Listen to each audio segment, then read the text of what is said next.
Hey, beautiful sister.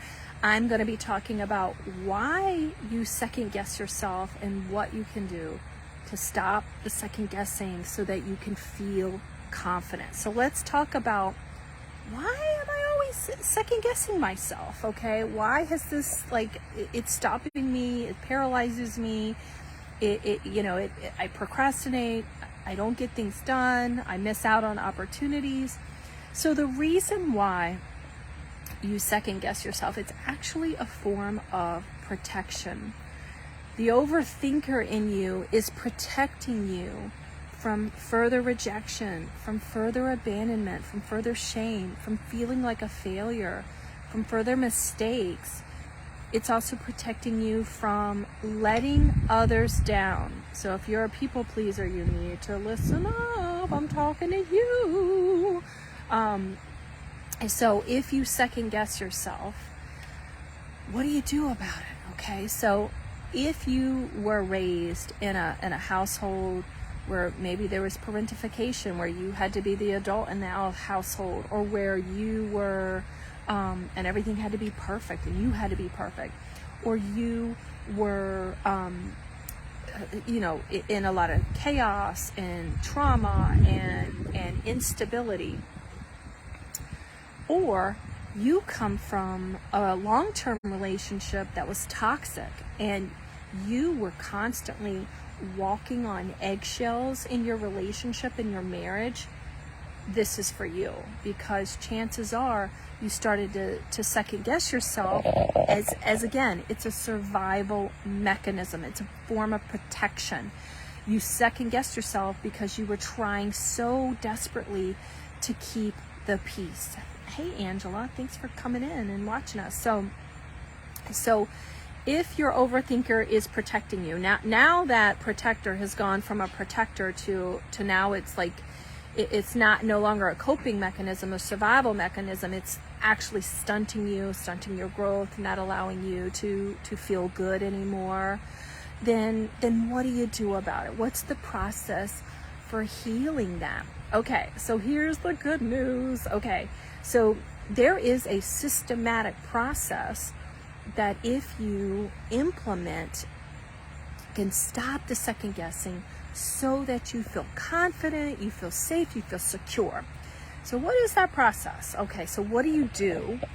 And what I teach is a very systemized process. It's a program, and it is research-backed system, so that you can feel confident and learn how to trust yourself. So the first step is we integrate in some mindfulness techniques and exercises to soothe your dysregulated nervous system. I can give you all the journaling and lovely therapy in the world, but until your nervous system is regulated, you really cannot receive it and really implement it in a very meaningful long-term way. So that's where a lot of traditional talk therapy leaves people pretty stunted. So once you understand how to soothe your nervous system so that you're no longer dysregulated, so that you can know how to feel safe, secure, that you're okay, then you can start to process some of these other emotions and things that that we're going to be hitting as well.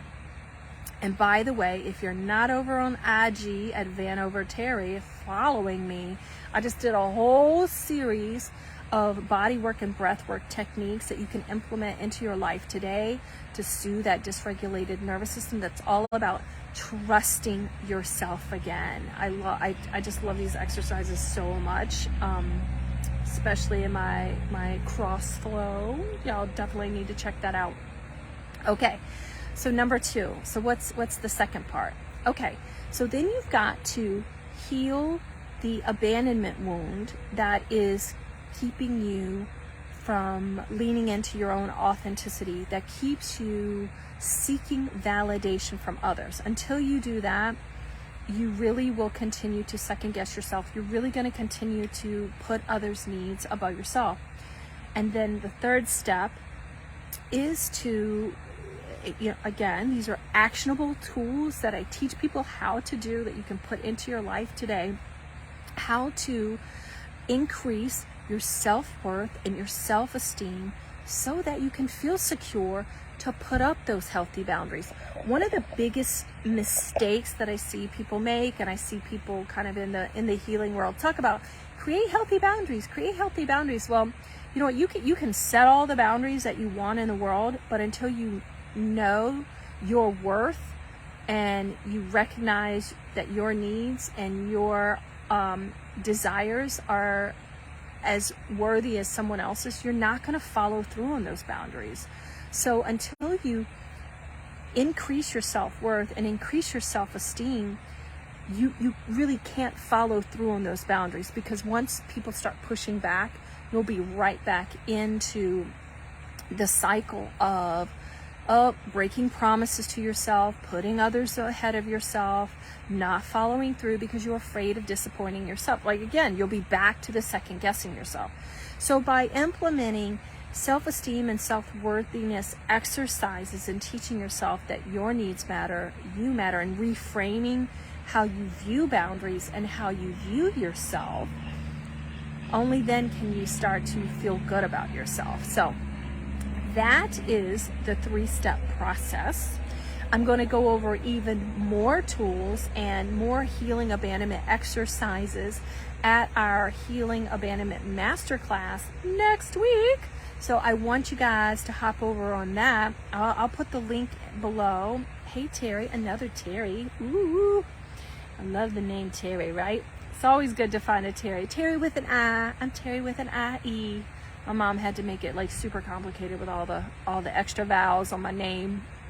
So hop on over to our Healing Abandonment Masterclass, and we're gonna rock it out. Again, I'm gonna give y'all actionable tools that you can implement into your life right here, right now, right away. So I'm looking forward to seeing you. See you on IG. See you next week.